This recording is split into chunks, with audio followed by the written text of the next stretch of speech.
الحمد لله الإخوان. هاد السيد هذا اللي كنتكلموا عليه ما كتجمعنا به لا علاقة لا صداقة لا حتى شي حاجة. حنا الرجال النزهاء عزاز علينا والنساء النزهاء عزاز علينا.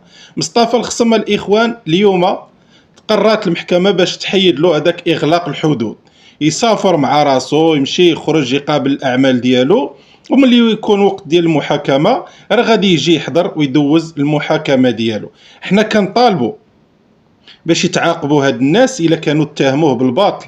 هاد السيد هذا كان تنشوفوا ديك الحرقه اللي عنده وديك الحراره اللي جاب معاه، باغي يزيد بالبلاد القدام وباغي يخدم بما يرضي الله. ما فهمتش انا علاش داروا له العصا في الرويضه، والله ما فهمت. حتى الامتى غادي تبقاو بحال هكا؟ حتى الامتى غادي تبقاو تضربوا هي المصلحه الخاصه ديالكم والمصلحه العامه؟ لا الله، اللي ما بغاش يخدم عطا الله اللي يخدم.